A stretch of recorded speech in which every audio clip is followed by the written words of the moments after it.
So Thorin's thoughts on Vega Squadron, a team that have come through all the way through the qualifiers, through the minor championships and through the offline qualifiers just to reach the major itself. It's a huge achievement for a brand new team, of course, at the start of the year. But, as Thorin said, plenty still to be tested there. And Janko, it is a big test for them, and none more so than the fact that they found themselves at 0-1 and now face Immortals. That's a tough task. Yeah, I think it's fair to say that even the opposition that they faced at the major qualifier, beating the likes of Optic, Tailu, and Dignitas, I mean, both of these teams, especially Virtus.pro and now Immortals, are a couple of levels above that in terms of competition. So I agree with Vega. It's about them having to prove themselves now against the real tough opponents.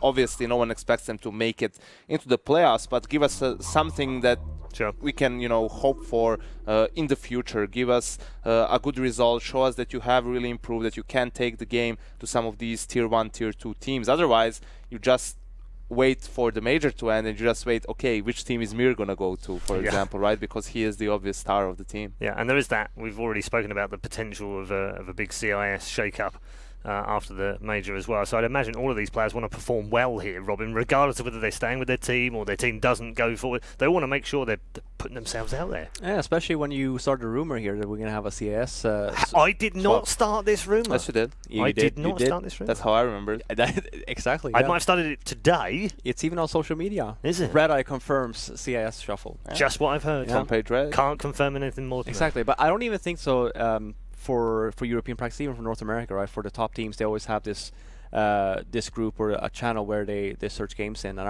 I don't necessarily think that Vega Squadron is even in there, right? So for them to even get to this event to play against these top teams, it's really good practice coming into it, right? You're not expecting them, like Janko was saying, you're not expecting them to make the playoffs. You're probably not even expecting them to win a game, right? But keep it close. The game yesterday with VP, for example, is like, what can you take away from that? Yeah. You just got completely demolished. Yeah, there's nothing they can take out of that really. Not They could just put it behind them and show up today and show what they can do. But they do have some maps that they're quite good on. I mean, the one that just pops out in my mind is Cash right off the bat, right? It's just it seems to fit their playstyle quite nicely. I think the new pick yesterday was a mistake, even though I don't think they've lost that on that map before. But playing against VP, which I mean that's what Janko was saying, isn't it? It's a couple of steps ahead in terms of nuke as well. Exactly, but I definitely could see them pulling off an upset. It all depends on their opponents this event, how they choose to veto. Yeah. If they pull into Vega's strengths here, because they do have some pretty decent players that can shoot heads. So I'm looking at Cash, I'm looking at Inferno. So yeah. We'll see. Yeah, I mean, it's a huge achievement to make it here from where they've come from as well. You have to remember just how far they've come through those qualifiers. Likewise, there's a team on the other side, of course, Immortals, who are also here as a qualifier. Janko, it seems almost unbelievable that we keep talking about them as a qualifier, and the first time they've ever played at a major as the 5 team. We've got a couple of players in there, of course, that have got some major experience. They're the only 2 in this match who have, but that should help them, really, shouldn't it? I mean, it should to an extent. I don't really think it matters all that much, because at that time they were just, pieces of the puzzle in Fallen's team, right? When they were Luminosity or Keystars or Kaboom at that time, whatever the name of the team was. But right now, actually, Bolts and Steel are the 2 leaders of this team, and tactically at least, right? Both have been the in-game leaders. Right now it's Bolts again, but I'm sure Steel helps him out, and it's up to them to, kind of pave the way for the rest of the guys coming in who are the impactful, the high explosive trio in Henny, Lucas, and KNG. So I really think that it's a different type of a path for them. So I'm not sure. Obviously, it helps having experience. I think more than anything else, it helps playing with Fallen back then and in that team in terms of learning a couple of things when it comes to in-game leading and leadership in general. So still. Yesterday, Immortals, that overtime game against Astralis, obviously probably the most difficult opponent you could get in the first round. So we still have to see what they have in store for us in this qualifier. Yeah, overtime obviously yesterday. Qualifier, major group stages. Yes, indeed. Overtime yesterday against Astralis, doing pretty well, and had a shot at winning that game as well. We've talked a little bit about the new boy KNG in the team. We've talked about the other 2 being experienced. The other 2 we haven't really spoken about is the twins. And how do you assess how they've done so far in this team? I think that N1 for me was supposed to be their star player, right? The big time Opry is going to be like Fallen's little brother essentially, right? When you look at it, it should be just pure impact. But I feel like for for Henny, it hasn't really shown that much, especially with important games. Yesterday, he didn't really have a good game versus Astralis. Lucas, however, had a really good game. So I just feel like that comes with pressure. That comes with experience. It comes with playing terms like this some more. But I definitely can see Henny stepping up when it actually matters. When it comes to, like, for example, versus this game versus Vega Squadron, I think that Henny's just gonna have a field day, right? Okay. Whereas like Lucas, I just see more of like a kind of stable kind of player. Whereas like Henny, you're looking into those kind of star performances. Yesterday I saw a tweet, and I'm going to butcher this. I know I am, so forgive me. And I can't remember for the life of me who I saw its timeline on, but it was one of the regular CSGO posters, I'm sure. And he said, "It seems astonishing to me that was it Lurpus? Yeah. Twin brothers have no team play between them." Yeah, well, it's definitely Lurpus. I mean, and he's got a point, hasn't he? Because yesterday they were a bit loose at times with some solo plays and steaming into the bomb site without any cover and doing all the things that you just wouldn't expect a team that have got good cohesion and have played together for a while now would do. Yeah, and that's been an issue for Immortals for a very, very long time, and it mostly stems from having Phelps in the lineup, right? He's that wild card type of a player. You can give him a lot of freedom, but he's always going to do something different, and it's very difficult for the rest of the team to kind of adjust to that, right? That means that what you have to do around him is going to change all the time, and that's inconsistent in its own right, and that makes it difficult to establish team play over a very long time. And for Immortals back then, I mean, it was the way they would win games. It was Phelps and Henny creating those openings or making those picks, and then just the rest of the team working around that. And that's something that's going to get you upset wins. It's going to get you, a deep tournament run every now and then, but you're never going to be a consistent contender in today's CSGO landscape with that type of a playstyle. And I think they are aware of that, and it's something that Immortals have been trying to work on in recent times. Both teams just getting themselves ready to the lobby, and we will get into the vetoes fairly shortly, no doubt. Let's turn our attention to map choices and how important they'll be. They're important in every match, obviously, but these two teams and the various ways that they look at maps. Janko, how do you feel their depth is right now? I think it's fairly similar. One thing that goes Vega's way is that the two maps they don't play, Cobble and Overpass, are generally strong maps for Immortals. So in any case, they are going to end up on something that's going to be beneficial for them. I would expect their third veto to be actually Mirage, which is, again, a map that Immortals did veto yesterday, but you would look at it and think, okay, this is a good Immortals map. That being said, Immortals gets rid of Nuke, and at that point, with Cash, Inferno, and Train, depends where they want to take it. You would maybe imagine they don't want to play Train. Hasn't been the best map for them, and also if they pick it, Vega gets to start the CT. So probably something between Inferno and Cash. For Vega, I think Inferno would be more beneficial because what we've seen from them in terms of how they approach the map at the major qualifier, some aggression on the CT side, I think that's something that maybe can catch Immortals a little bit off guard and could give Vega upset potential with a strong start. Are you surprised at all, Robin, with the map pool that we've seen so far? Not necessarily. I think that with the new veto system, I think, we don't have the randomizer anymore, right? So you're definitely going to unless you're G2.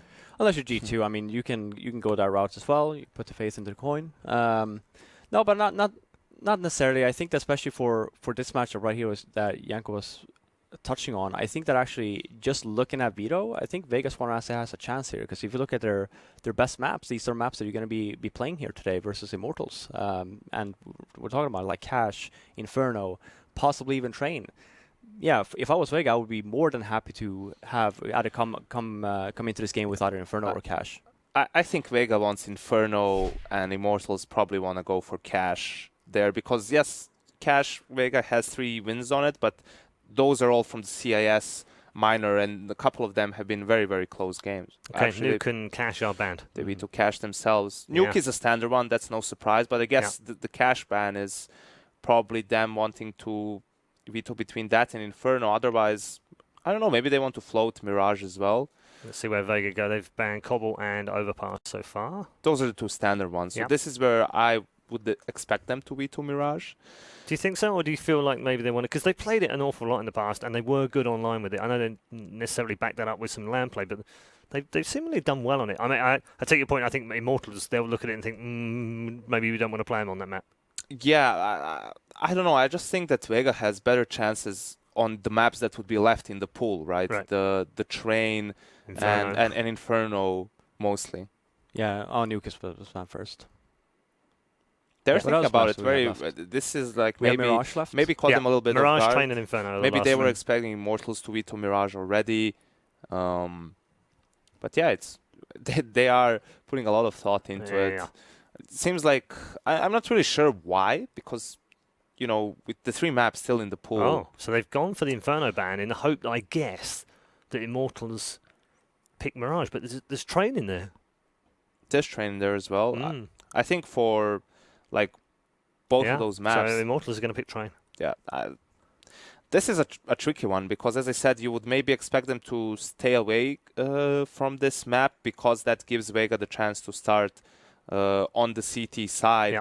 And Vega did have some success at the major qualifier on the map, obviously beating Optic Gaming, right? Who were in underperformed at the tournament, but you could see that Vega was comfortable playing the map at least. So yeah. I mean, the 2 games that they played on Train, they were pushing the inner bomb site. I remember ferociously in the first 7 or 8 rounds, really putting a huge amount of pressure until they got kind of figured out.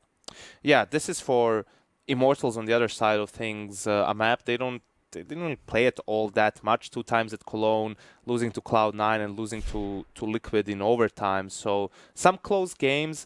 You do maybe feel that what Vega was doing on their T side can be countered to an extent. For example, Mir either goes Ivy and lurks there, and that was where he had a lot of impact against Optic, or he's like towards the upper ramp when they go for a B execute, and that's pretty much it. And he was the main reason why Vega was able to have a strong T side against Optic. So maybe Immortals are feeling if they can shut him down, it's not going to be too big of a problem for them to beat Vega on the map. Final words being exchanged in the Immortals team. You'll no doubt hear a shout. I don't know if we can hear it from here. We're quite away from where the players are playing, but they are quite loud as well. So maybe we will hear it as they get ready for the start of the game. Robin, your final thoughts on this matchup? Do you feel like this is a stretch for Vega and maybe Immortals just come in and crush? I mean, I definitely could see an upset here for Vega, mainly because it's Train. You never know. But I also feel like maps like Train, like Cobble, are really meant for a little bit more strategical teams, teams with more depth, with more individual players, because you can work more with that, right? And as Janko was saying as well, if you do have a good idea on what Vega likes to do on their T side, with the individual players in mind, Immortals are definitely favorites here. In any case, Vega should try and play the way they played Inferno against Dignitas in that deciding game to qualify for the major, right? No fear, just try to be aggressive, try to disrupt their play, because that's something that Immortals probably are not going to expect that much. They know they're playing an underdog, they maybe expect them to be a little bit scared of them, right? So you can't play in such a manner if you wish to achieve anything. So even though I disagree with the pick a little bit, I think it's more about the way they approach the game in itself than it is on which map they're going to play. I'm just going to throw a little something in there. Do you think Vega might just decide to start T? It's not impossible because, as an underdog team, you maybe have a clear plan on the T side and want to go for it. But I think on a map like Train, that they're not going to gamble with that. I would have definitely preferred just for them to pick CT side and play very aggressive early on in the half. And also because Immortals aren't a super structured team, right? You wouldn't expect them to have a lot of things on their T side. It's going to be mostly individually based, and that's something that's easier for you to play against on the CT side than playing against a team who's super methodical, very good at taking Ivy control, and so forth, having strong B execute. So I think Vega most likely is going to stay on the CT side. Of course, we haven't even discussed the fact that Immortals will have no doubt studied them as well and will have looked at those games that they played in the offline qualifiers and in the minors on this map. Yeah, of course. That's why I was saying, when Vega is on the T side, a lot of it depends on Mir having impact from that Ivy position. The same thing goes for Vega, as we said about Immortals. You don't expect them to have a lot of things to work with on that T side. And when you're Immortals, when you're the favorite, especially with such explosive players in the lineup, a potent double AWP setup, they are in danger of getting picked apart by the aggressive play of Immortals. So from Vega, you want to see something similar to what Penta was doing at the major qualifiers. Execute heavy play style, perhaps put a lot of pressure on that B bomb site early on, which is going to force rotations later on in the half, and then exploit that outer bomb site and put Mir into play from Ivy. That's interesting, isn't it?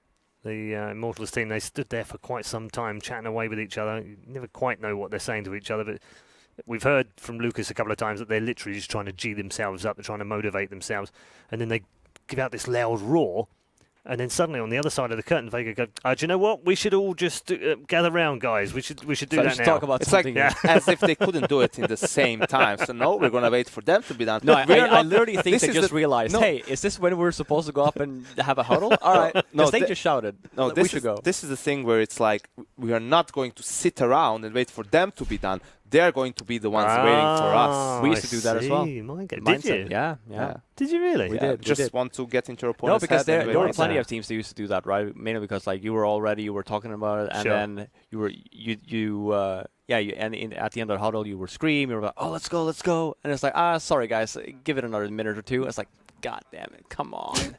I'm just waiting. I just want to play Counter-Strike now. All right, like, let's see if it works. Right, you ready? We're going to virtual huddle. Ready? What are we doing? Right, okay, guys, we've got this. It's all good. Okay, we're good. 1, 2, 3. Yes. See this rubbish. We're terrible at it. I tell you what, I bet these two are much better at it. James and DDK are in the commentary box right now. Guys, you could do better, right?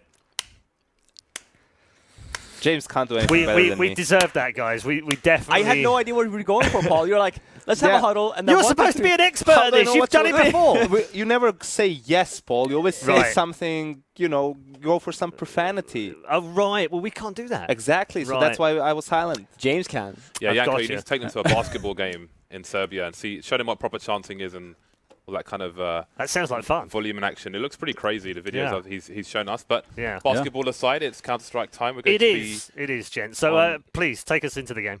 Thank you very much, Paul. So indeed, train is coming up between these two teams. Vega Squadron, I think it's reasonable to say that they've got nothing to lose coming into this major.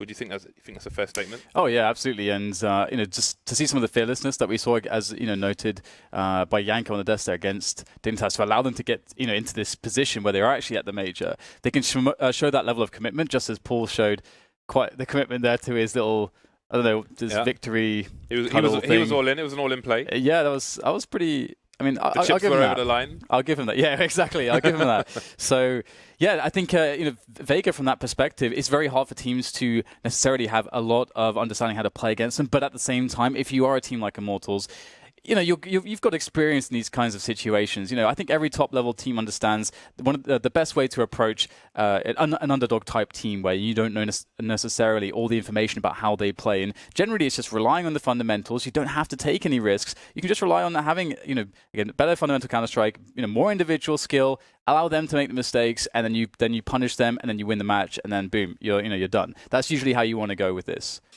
I think this particular matchup here is interesting for Vega Squadron, and I'm very curious to see how they will perform once things begin for them. I think this is there's an opportunity for them, definitely. Going into a lot of matches here, I think they're going to be an underdog almost all the time, if not all the time. But I think this might be one. Immortals, we've seen their own struggles as well, trying to get into the major to begin with. So maybe those struggles will continue in this match. We will soon find out. On Train. Match number 4 today. Many more matches to come. Vega Squadron with the shark logo. It's hard to get a good map or really find a map where I think you can have an edge against a team like Immortals. Again, just generally due to the fact that they're a really strong team at the moment, and they've been preparing very heavily, and the map pool has been getting better and better, and we are about to kick things off here between Immortals and Vega Squadron. Immortals on the T side, which I think is going to be a lot of fun, seeing how they try to open up the map when they get the money rolling, but that's the question. Who will get the money rolling first? We have the pistol round to find out. 2 CTs moving over towards the pop dog position. Steel will pop in and pop out. Very brief indeed. Bombs got headed towards Ivy.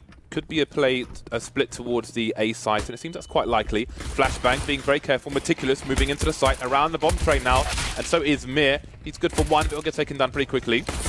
Headshots continue to fly in though, JR taking some down, and the CTs are reining in the kills now, leaving Henny alone versus 4, and he won't last very long. Hutchie with another kill in that round to finish things off.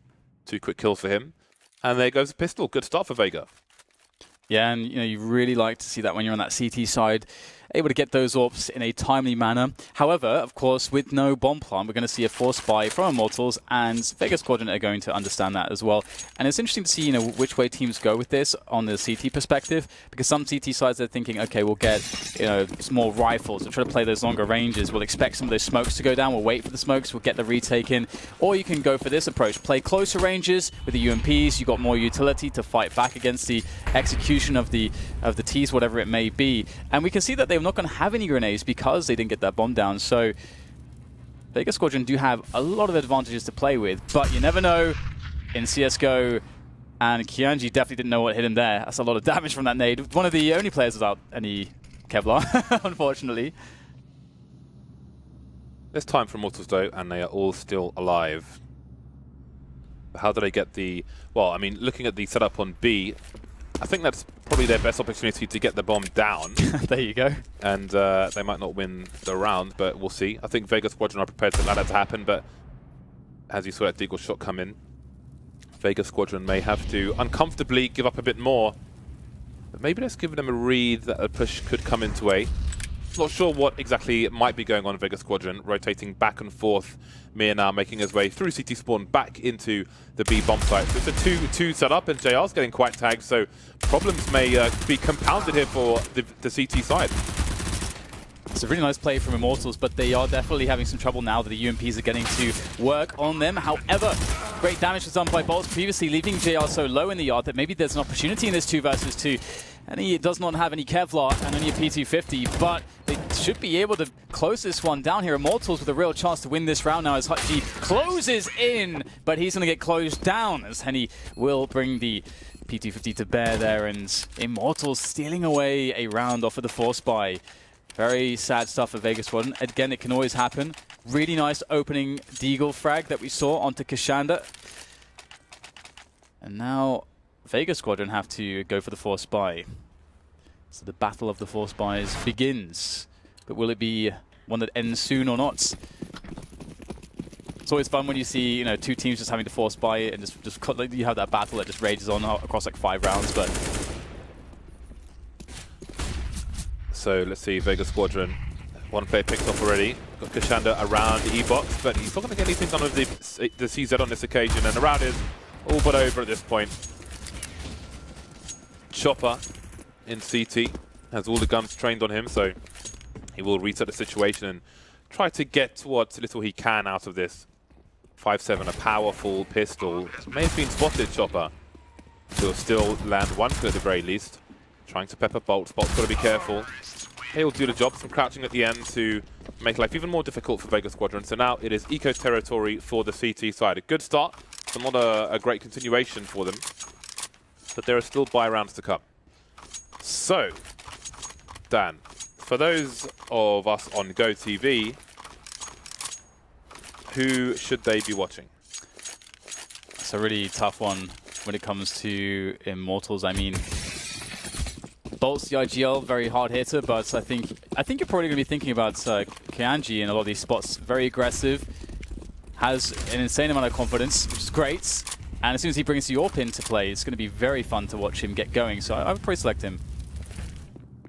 Okay, I would. I'm going to pick. I'm not sure whether to pick Mir or JR for Vega Squadron. Those would be one of my choices. I'm going to go with JR. I don't know. I can't pick. Okay, Mir and JR. Switch between them on the CT side. I can't decide which one I want to watch. Get a second PC. Yeah. Get the game out on your phone. Get the 2 PCs, man. I remember when I was trying to get Dragon Lore so hard. I had 10 CSGO accounts. I was just like loading up all kinds of PCs, phones, everything with different. So now I just have like 9 redundant CSGO accounts. But enough about me. It is time for the buy from both teams. 3-1 in favor of Immortals. Both teams on the buy. JR with the sole AWP. Might be fun to watch in this one. Yeah, we see a lot of alley pressure coming in from Immortals early into the rounds. GR the one to be the challenger potentially, although we'll have smokes to begin with, which will certainly hamper any visibility for either side, using the, or rather checking the gap in the smoke. And Boltz, he's made his way quickly to what the people affectionately call Olafmeister. That's a very fast position out of teammate. Going for a pick-off though. It's looking great here for Vega initially. Kashana with another one is now, it looks like Immortals committed into the play, out of alley, looking for more kills, but still a really good defense. We see Vega just sort of just collapsing back into the bomb train, using the team play very effectively so far. Another shot there from JR. 2 versus 1 doable for KNG. That's a very nice fast headshot onto Chopper. Moving up the ladder quietly now. Spots JR, but JR quick on the trigger finger. An expensive round, but a successful round nonetheless for Vega Squadron. We'll see what Immortals' approach is. I mean, Immortals, you can see in the bottom right, they've got bags of cash. So despite Vega Squadron winning the round, they're going to have a worse buy. The UMP's coming out on 2 players, Kashanda on the MP7. So these are very dangerous waters for the Sharks of Vega Squadron. May get hit by the propellers of Immortals speeding past with these AKs. 3-2. Very tricky round indeed for Vega. Do they go aggressive? Do they try and make a push into A main or something like this? They need to get an early advantage. And we get a lot of pressure once again now into the B side of the map. Oh, Steel going straight out there. What a beautiful timing found by Steel. Able to create a hole in the defense here. Eventually does get traded as he continues the aggression, but again, he's punctured the B bomb site, allows his teammates to follow suit, get in there with that bomb soon perhaps, as it is now being ferried over. JR looking down the long channels here will find himself a first opener. And this is really important because he's going to create so much space for his teammates as he creeps forwards, but surely they're aware of this. GR very fast now. Very nice shot there, straight to the face of Lucas, but the bomb did go down. Oh, tagging Henny through the corner of the door, and he's going back for more. He knows he's tagged him, coming out with a pistol, and Henny maybe expecting that someone else will peek. Ends up going down for free, leaving Boltz on the high ground. Smokes are on the bomb. They may touch it, but there's 2 men to try and defend things here. Boltz, can he find himself an angle? He's looking for people apart from the diffuser, and it will be diffused in the smoke. The round has been successful for Vega Squadron. Somehow, that is a hero play from them. Again, they would have been in so much trouble if they'd lost that round, and the odds were stacked against them, but they made it work. Steel charging into the B bomb site. He picks 1 player off, gets the molly out, because very common it's that the CTs will have only 1 person in the B bomb site. Doesn't expect the second one there. But JR, a massive play from him to bring his team back into it. Yeah, and it's really interesting too, just seeing the focus there from Henny, despite the flames being down. JR had just killed one of his teammates there, so perhaps maybe a miscommunication or an oversight, but whatever it was a round for Vega Squadron, and they tie things up indeed. But the money's still flowing here for Immortals to have a full buy, and we'll see Steel picking up a kill as an aggression comes in from Chopper there towards the inner bomb site. And that's, I mean, that is such a fantastic position. Aim pick-off again here for Immortals. That is 2 men down right at the start of the round. You can't really ask for anything more than that for the beginning of your T round. Difficult times again for Vega. 2 of their 3 players in the A site. You can see they're trying to make a difference. Now Boltz exposed. Only the flashbang going downstairs, so next to no damage in response, but still man advantages for Immortals. Henny with a great angle and the Molotov, forcing Hutchie into the open and taking him down like an innocent partridge, trying to escape. Shadow spotted by Henny, but he misses a shot. It's 2-on-4, however. He's got the numbers game. He'll be low on the ladder while his teammate is high, and that will be a free kill onto Kashanda. Just too many opponents. Mere 1,600 in the bank. Vega Squadron about to get that reset button pressed by Immortals. And there it is. The last kill from Henny.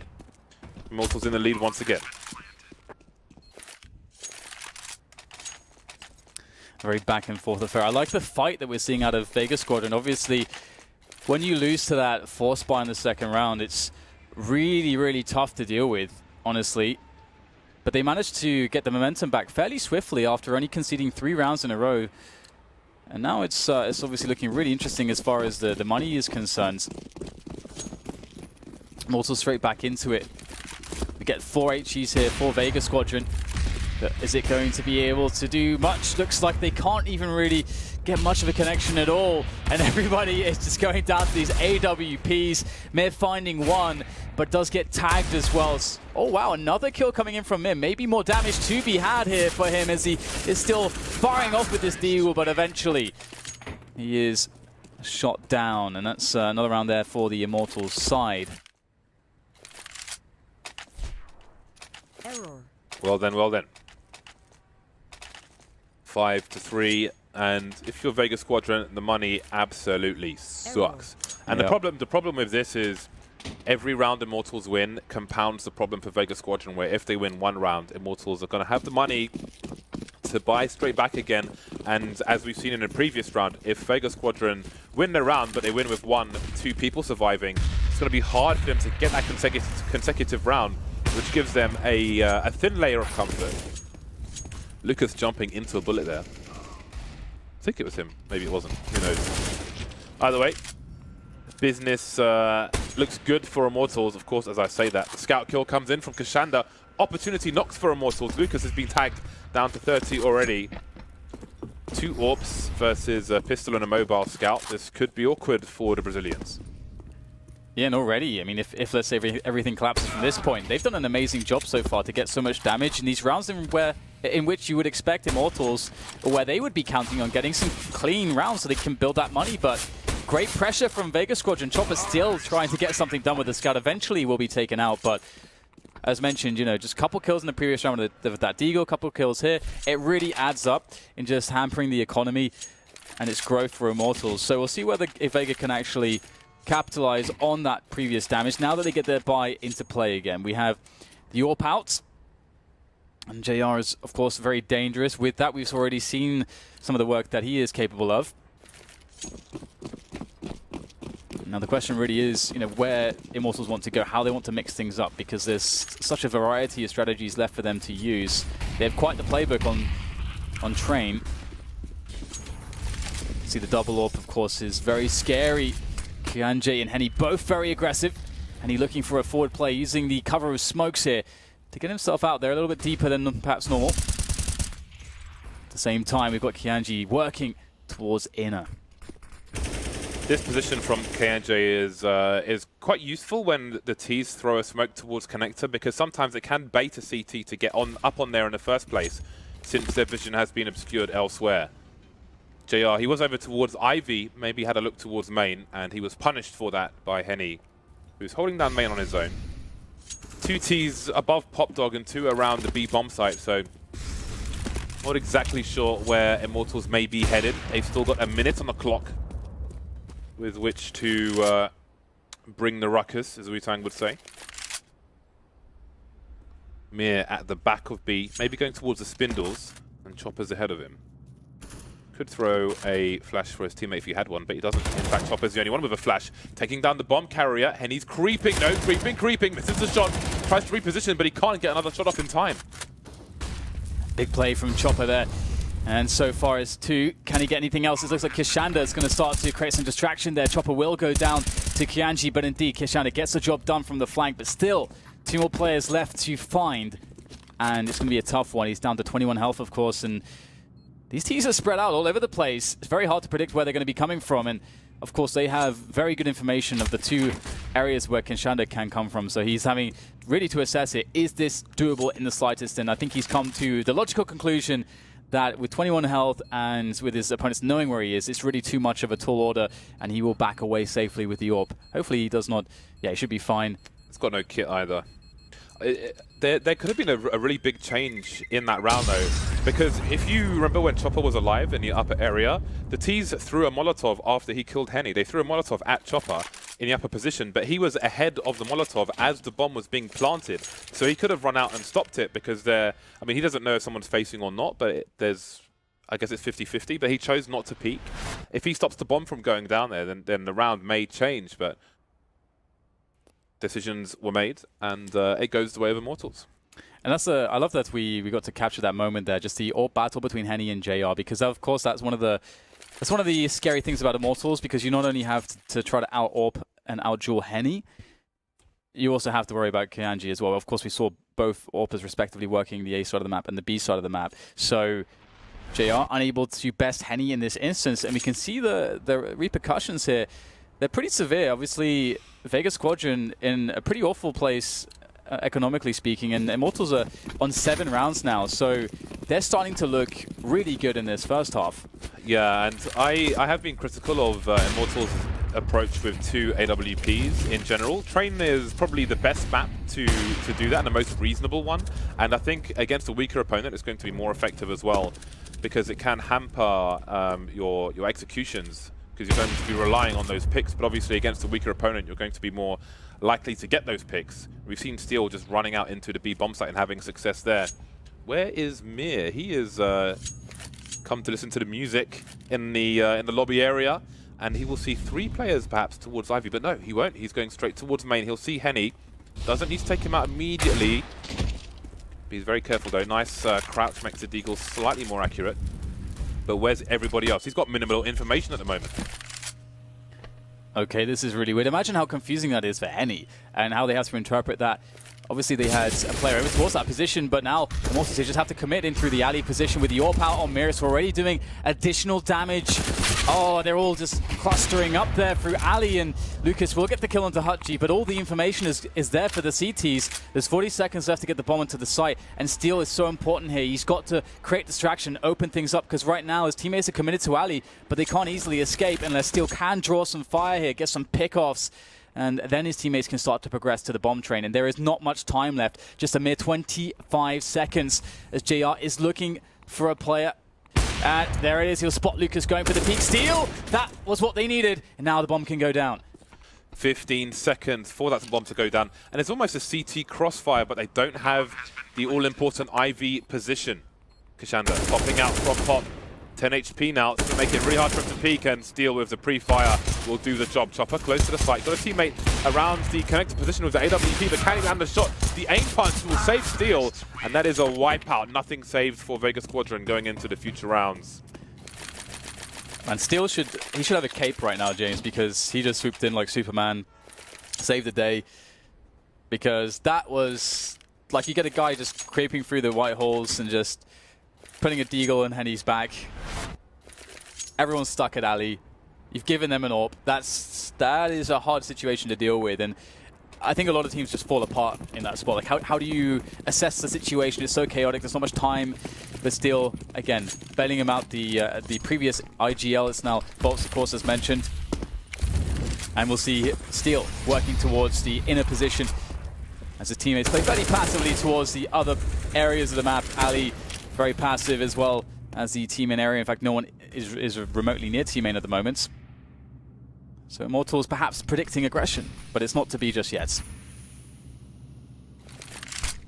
Yeah, change of pace from the Brazilians after all the madness that Steel has been pulling a lot of it over towards the B bomb site.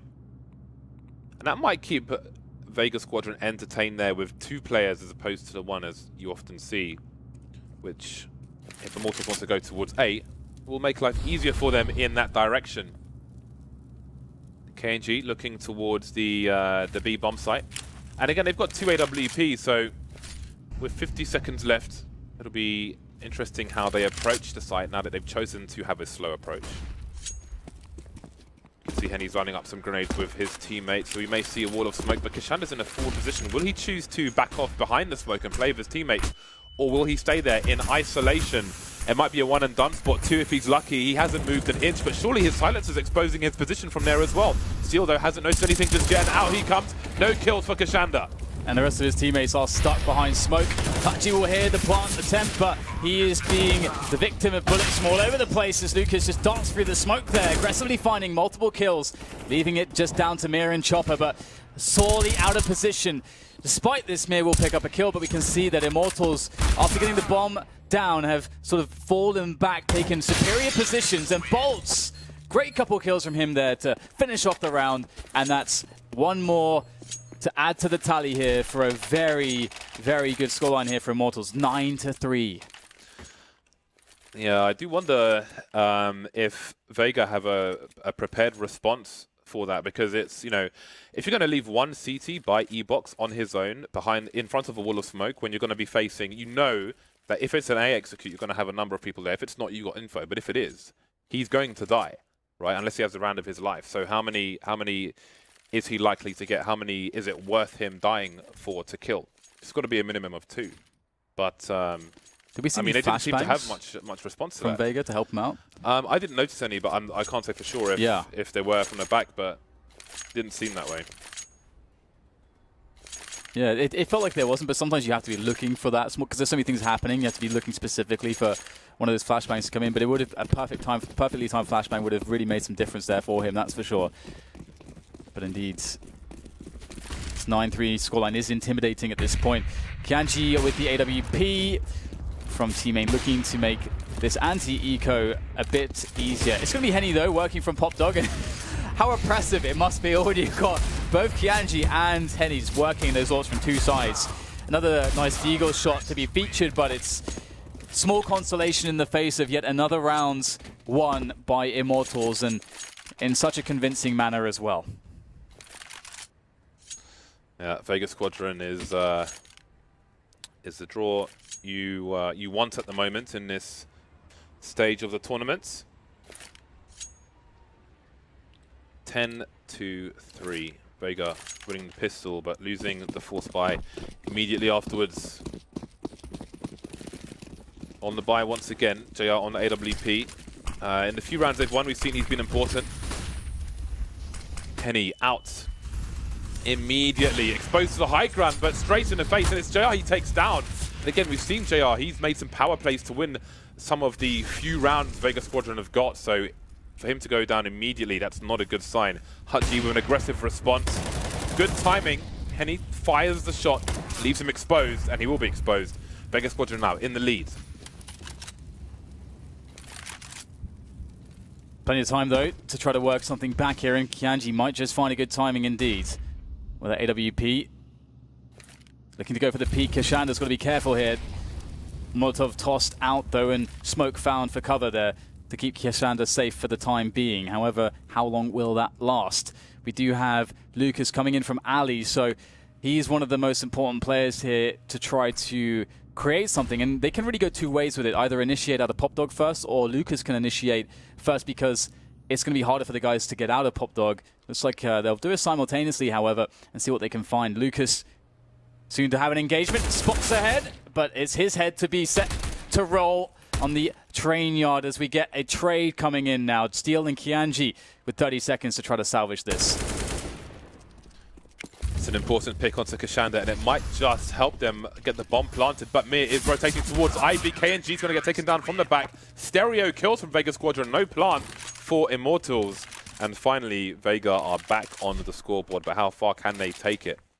We'll see how they spread the wealth on their team. The rifles are coming out, so indeed, the round after they win a round, they have a better buy than we've seen previously. So 4 rounds. A hard-fought 4 rounds. They did, of course, win the pistol, but they did lose to a force bite. So it hasn't been an easy road at all in any sense. And we get a very fast round here from Immortals straight into the train yard of A.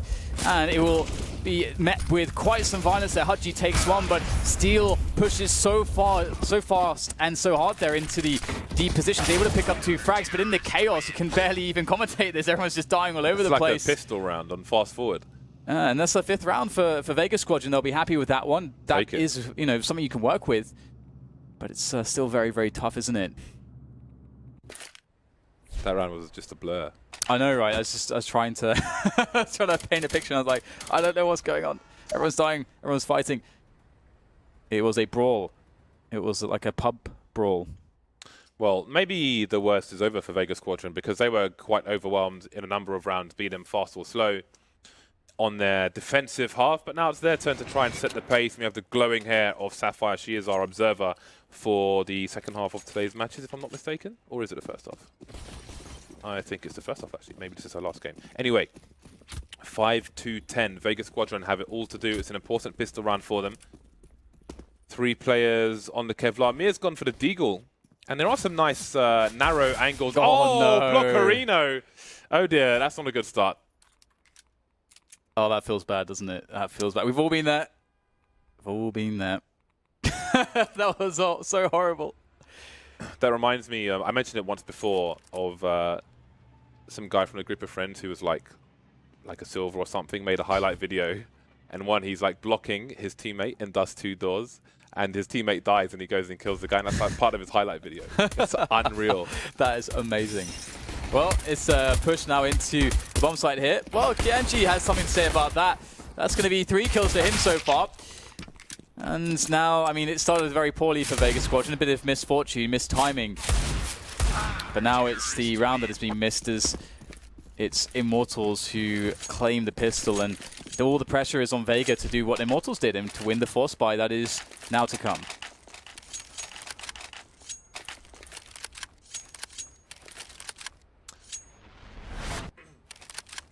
Here it is. I like that we get this from Kianji's perspective. He's just like, what's happening right now? I wonder if he shot his teammate. Because it was me who had the deagle as well. Yeah, because you're taking that shot with that eagle. Like, you are definitely... I'm taking that shot through my teammate for sure. If you land a headshot, even for your teammate, it's going to be a kill, but opportunities have come and gone. Mir on the deagle once again. Kevlar, no helmet. Almost all the Immortals players on the rifles, and it's JR who's going to get the first eagle kill. Will it be the last one though? Aim punch will be a problem for him, down to 10 HP now. But Lucas, he's been picked off, but KNG putting things back in the favour of his side. We've got one player towards electric box, but there's enough range, I would say. So you can always be surprised by the Tech 9, but not today. Henny with the UMP will take care of Kashanda, and it was Chopper left alone. But perhaps he will be on the board. Indeed he will be. So that's a good run for Immortals. They'll be happy with that. All good in the hood. Yeah, and I think this match, so far we're seeing a lot of comfort here and there from Immortals, but Vega Squadron have given them quite some difficult rounds, to be honest. Like, they've really fought convincingly in the rounds in which they've made close, in the rounds in which they've won, of course. So, but I feel like this scoreline, if it continues this way, it may look a lot more dominant than it necessarily was.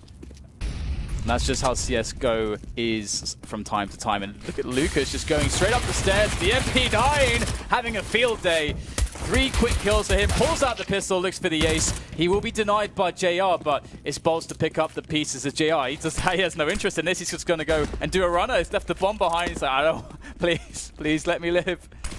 Let me survive. Hunger Games. He died. He died. Okay. 13-5. Does not look good at present. I think it's reasonable to say for the Vega Squadron, but it's buy time. They've got their AKs out. They've got grenades. It is time, if they have something to offer. See what they can do. The bomb outside main at the moment. Looks like it might be landing up a grenade or just holding an angle, so can't read into any potential intentions for the time being. The CT's taking presence close to main. It might even be a push here from the CT side. They're not going to wait around. They want to take the game away from Vega Squadron. They overwhelm them in the first half, and they look to do the same in the second. They know they are the stronger team, the superior team, and they want to impose their will on Vega Squadron. I think they're just going to go for the set piece with smokes on A, I think. But it's so dangerous because look at Henny's position. I don't think you can't really do it until you clear this space. I mean, with the forward smoke there, now you can't really safely run out of T main. So Henny will give up the position though, so now it's okay. But still, it is scary. Yeah, but maybe that gives them an extra man, because how do they even push in the main area with that going on? Being very careful, and JR's the closest one. He doesn't want to lose the bomb. See, Chopper's made his way in there as well, and nobody's watching Ivy position. Mir gets a kill for free. What is going on? Where's the communication? How's this happened for Immortals? Mir with 2 kills, and now it's going to be absolute bedlam. T's coming in from everywhere. How has this happened to Immortals? Had a hard read on Popdog and main. I think a smoke was done on Ivy, but it's not a brick wall. Vega Squadron going through it. Mir making a hero play, taking a gamble, and it pays off. the house has been defeated for this round. Yeah, it's definitely what you would describe as a mistake there from Immortals, just having, like, because one thing, you know, having somebody watching it and losing the 1 versus 1, then there's time to react at the very least for the player that supports on the green train, but of course, you know, we're in a situation there where he walks out. That's 2 free kills for me. No one's looking. That shouldn't happen for Immortals, definitely speaking. So it's great though. Of course, the Vega Squadron gives them a real chance back into this, because let's look at the situation. They're going to survive with 5 players. Okay, 2 just died to the bomb, James. 2 players just died to the bomb, James. Mir got sent into orbit then. James, 2 players just died to the bomb. Mir was sent in to orbit. Well.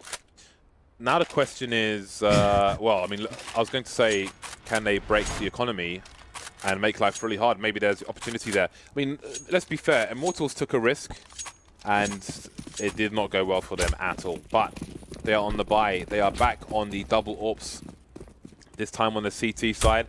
And they were dominating with those in every type of round, almost, in the first half. And I'd be surprised if that did not continue. Look at the aggression from Immortals. Last time towards main, this time towards Ivy.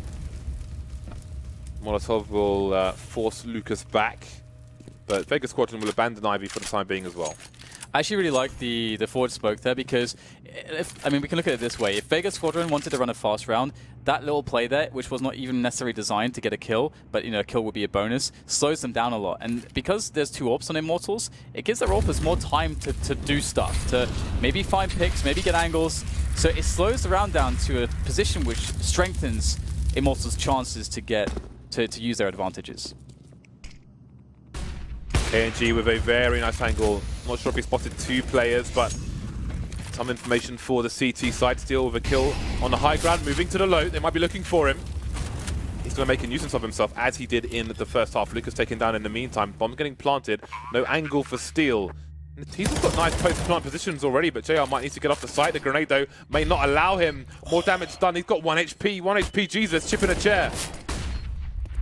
Can he actually do some damage from this position? That would be so outrageous. Steel shuts him down, though, and that's going to be the cue to go in here for the CTs. Immortals need to get onto that bomb very quickly at this point. 2 players left. Kishanda is the only one now by E-Box. Oh, shot through there. And that looks like they know exactly what's up. Kishanda has to play it perfectly, but there's no opportunity to do so. Henny is not playing around, and it will be a defuse coming in from Kianji in a timely manner. Immortals now onto 14. Decent attempt, though, from Vega. They had really nice post-plant positions, but you have to love the patience from Immortals there, because they have so many players alive in that post-plant position. It can be very hard sometimes to coordinate your team to play that situation effectively. Big damage coming out from these AWPs on the CT side. It's been a good map for the Immortals AWPers, that's for sure, showing their power, their prowess, their proficiency. 2 rounds away are Immortals from a victory in this match. You see some shortcomings now in the buy for Vega Squadron, a Tech 9 only for Kishanda.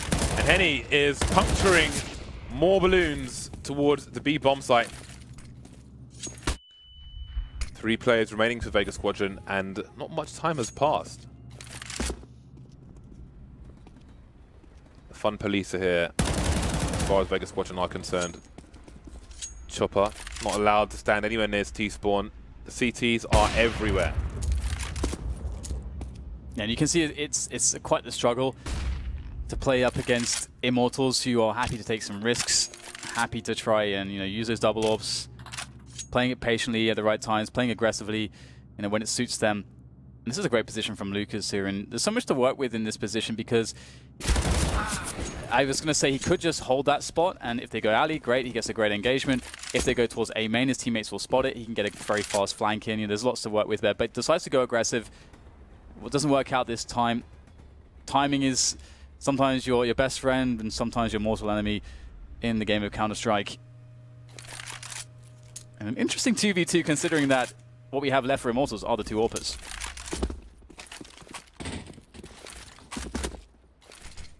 KNG has an angle and he has some info, but he hasn't chosen to strike just yet. I don't know if he saw the second player, but look at his angle. It's absolutely perfect. So hard to plant the bomb when the CTs have vision and possession of the IV area.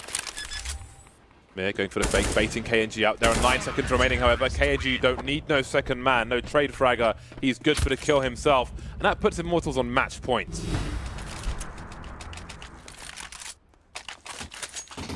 T-side's hard, man. It's hard to play that T-side. Vega Squadron probably feels like they're banging their head against a brick wall at the moment. Let's see what they're up to here. We've got Tech-9s, a bunch of grenades to work with as well, and we'll likely see a rush somewhere. B-A, you can of course do, there's good options for the utility and Tech-9s from both perspectives, so see which the choice will be. Looks like it's going to be a quick rush through Pop Dog and T-Main. They're setting up the smokes now. How well can Immortals defend? A quick one from Vega Squadron, perhaps before Immortals can take the T-map control, but it's a 2-man spray down for Steel. He's got the garden hose out.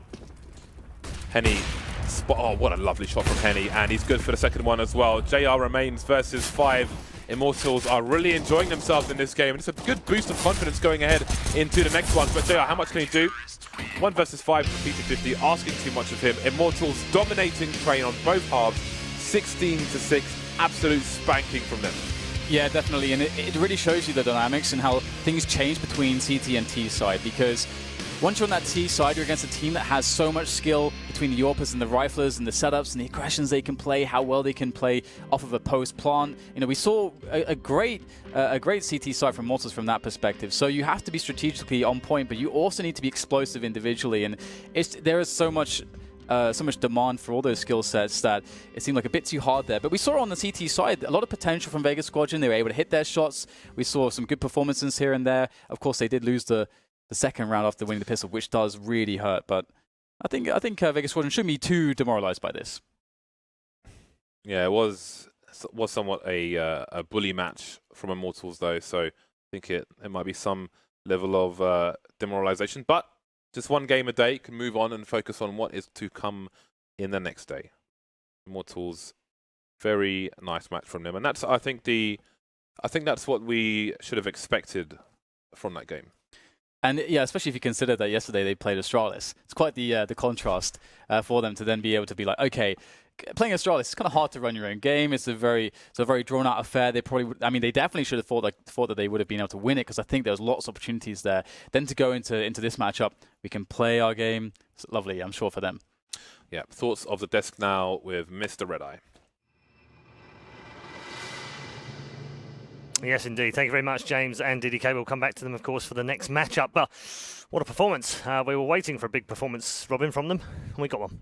Oh yeah, no, definitely. I think Immortals here, we were discussing it before, that Train might have been a bad pick here, but no, they played really well. I think that they played really well into Vega's weakness here, and for Vega's sake on their CT side, the biggest thing for me was that they did not manage their economy whatsoever.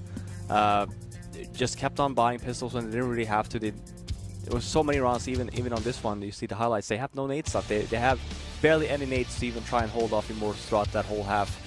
And just Immortals just punished it. Very aggressive play coming in for Immortals. They also had switched up a little bit with a little bit more tactics, but you just work in the picks, and then after I just trying with the executes, and Vega had no answer. Yeah, it was a good T-side, wasn't it, Yanko, from Immortals? Yeah, I think a little bit of anti-stratting happened here on the side of Immortals as well. You could see in some of the rounds they felt like Vega Squadron likes to rotate towards the outer bomb site if they see smokes and flashes falling in, so they would just throw a couple of grenades out and then have Steel push up upper ramp by himself. You could see that one round where he got the entry kill and then just pulled his knife out, expecting no one else to be there.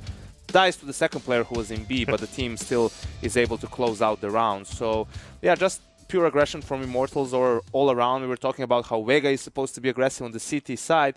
They didn't really have a chance to do so because Immortals were always taking the game up to them. Good performance from Mir, obviously from Vega Squadron, but that was small pickings really for them. Yeah, it's. I mean, it wasn't nearly enough. They had to do more as a team. Big deal, obviously, is winning pistol round, but then losing the second round. If you're Vega, you need, as an underdog, you need that momentum. You need to have some room to make mistakes and still be able to go into gun rounds, because, as Robin pointed out, their economy really was in tatters for the better part of that first half, and utility is very important on a map like Train, you needed to fight early aggression, and you also needed late round, at least to save some of it when if a late round execute comes in, or to have it for a retake on B. And if you are constantly like force buying or half buying and scraping through in buys, you're going to have a much more difficult task on CT side of Train. All right, we'll get more from both of you in a moment, but still, Mr. Lucas Lopez joins us from the match room. Lucas, congrats on that. That's a good win. Yeah, thank you very much, man. We are so relieved right now. The match like last night against Australia was super cool. Yeah. But thank God we are 1-1 now. Yeah, no, I was going to talk to you a little bit about the Australis match as well, because it was a close match. And did you feel like you could have won that at the end? Were you a bit disappointed? Yeah, we were super disappointed, but I mean, it's Australis. We knew that we could have won, but like doing a good games against like the actual like major winners, it was okay. But the feeling that we could have won is like it sucks. Yeah. Did you take from that, though, that you played well against the champions from the previous major, and actually that should serve you quite well going through the rest of this tournament? Yeah, of course, because our confidence gets a little bit higher because, I mean, it's Australis. That showed how we play against, like, Vega. Vega's a great team, too. I mean, there's no, like... At least for me, there's no bad team on that major tournament. So, and this show how, like, the game last night against Australis, like, increased our, like, confidence. Yeah, you played really well today. I mean, I spoke to you before at the qualifier, and I asked you, what do you say before a game? And you said, we can't tell you because it's too rude. Were the rude words exchanged again today? Actually, to be honest, no. I think, in my opinion, like our opponents' moms would like hate us for sure. Okay, that's so, all. That's all I need to know, Lucas. Yeah, that's all I need to know. Okay, yeah. all right. Yeah, we won't say any more. We've got Fifth Lauren and Yanko alongside you. Gents, have you got any questions? Yeah, how has your major prep looked like? Is there anything in particular you've been focusing on? I think we need to focus on our CT still. We already talked about this, that we have two great helpers, but we should be deadly on the CT side, but something's not working, and we do not know why. I can definitely see that, yeah. I mean, I can definitely see that where you have two great operas, and he tends to go a little bit aggressive in KMG. Yeah, the thing is, we have two super aggressive operas. Maybe because of that, it's not working. How do you feel that your result at ESL1 Cologne kind of affected your preparation, or you guys just coming into this tournament? Is it something that was a bit of a wake-up call, maybe pointing out some mistakes that you need to focus on, or was it just, yes, this is a big tournament, but the major is the major and we should focus more on that? Yeah, of course, man. Everyone knows that ESL1 Cologne is a big tournament. But our main focus is right now the major. But ESL1 Cologne, like, it was a super good practice for us because we saw a lot of mistakes that we're not making anymore, because after we were eliminated we keep practicing like a lot, and we watch our demos, our VODs, and talk to each other about what we need to fix. So yeah, ESL Cologne was like super bad for us, but it was good for the preparation for the major. Good stuff. I know still that when we spoke before a couple of weeks ago, you said to me, look, first goal is get to the major, second goal is make top 8, become a legendary team. Now you're actually at the major. Has that changed at all? Do you sort of think, well, maybe we could get to the semis, maybe we might even get a good draw and go to the final? I mean, our first thing is go to the playoffs, but it's super hard. But since we get to the playoffs, only God knows what can happen, because we are gonna be so happy that we can play like a lot better, because our main objective is to go to the playoffs and maybe to the semis, and who knows, to the finals. All right, okay, well, best of luck and congrats on the first win today. Thank you very much. A steal from Immortals. They have picked up their first win here at the major at the second attempt. Tough game against Australis yesterday, but as you heard, the confidence from that game has really taken them forward, Yanko, and rightly so, because they did play well yesterday. Yeah, absolutely. I mean, having a very close game against the reigning major champion is going to be very rewarding for you, even though you lose the game eventually. A very close game would have been even better if they won, obviously. But I think Immortals are a team who does need to have that boost of confidence, right? Because their game still is, as we've said, based a lot on their individuals, and those individuals are very aggressive, the likes of Henny, Lucas, KNG, right? So if they are feeling confident, especially the Oppers, that's when Immortals can do a lot of damage. Let's take a look at the scoreboard and show you how it panned out in this particular match. Impressive performances across the board, really, for Immortals, save perhaps Lucas at the bottom on 13. But nevertheless, a good spread of kills, Robin. You always want to see that, don't you? Suggests good team. Definitely on the T side as well on train. That really comes to show that a team is working well together, and they got a lot of picks. Don't get me wrong. They spread out. The defaults were working. They were working together. Henny also had a really good game, which is something that he, like I was saying before, that he didn't really have that versus Astralis on Overpass. It's nice that he shows up, especially with a player like Henny. You've seen tendencies from before from past tournaments. If he does have a poor early tournament, he tends to kind of disappear throughout, but it's good to see him here as well, actually just stepping up for Vega. And on the other side is Janko, as we spoke about earlier, the standout player there was Mir, wasn't it? Yeah, but I mean, in a situation like this, in a game like this, doesn't really matter all that much. He did what he could, but nowhere near enough to put his team into a competitive position, basically, in this game. Okay, let's take a look at the MVP of this particular match. It might not be an agreement from everyone, but Bolts has picked up this one. He went 20 for 9, plus 11 on the KD, and 100.7 ADR, the highest of any of the players. I think he had a really good game, actually. Hard to pick out, isn't it, when they're all quite close like that, though? Yeah, no, definitely. I mean, he on the T side, T connector, he did a really good job in just trying to walk out from team mid and just try and get some openings for your team. And I think overall, I think Bolts had a really good performance. What's a good result for Vega at this major now? Now they're 0-2. Most people at home are just going to look at this team and go, well, they're lucky to get through. They played some teams in transition in the qualifiers. They were lucky to get through the CIS qualifiers because there were 2 spots instead of 1, because there's been that argument as well. Not that I agree with that, by the way, but there has been that conversation about, did they get 2 slots? Why did they get 2 slots? Maybe you could have given another one to Europe. They leave here potentially with 0-3. People are then going to be like, well, see, told you. I think for Vega it has to be showing some teeth, right? Showing us that they can draw FaZe in the next round, both teams 0-2, right? Yeah. And you certainly don't expect them to beat a team like FaZe, even though they've been underperforming in this tournament, to say the least. But they need to show that they're capable of at least putting up a fight, because we haven't seen that yet in their 2 games. And I tell you what, you're right about that. But also, would that not be exceptionally unlucky? Virtus Pro, Immortals, and FaZe. I mean, who could you get? Yeah, it is the major. Those 3 and you go 0-3 is not a surprise, though, is it? Definitely not. But it is like, if you have a spot at the major, you kind of need to show something for that. Pretty much. I mean, that's what people expect for you, at least. Sure. I mean, I'd like to see some of the aggression and some of the good stuff that they showed in the offline qualifier, because they were good back then as well. So maybe a little bit of step up in confidence for different map, perhaps an Inferno or a Cache, rather than these more tactical maps like Nuke and Train might be the name of the game for Vega. All right, thank you very much, both gentlemen. We're going to take a break now, but we have done our 0-1s from day 1, which means our next set of 4 matches are headed back to the winners' circles. That's right, Big versus Cloud9 was a big match last time they met up at the offline qualifier. It's all going to go down again in round 2 after the break. Coming up next, Big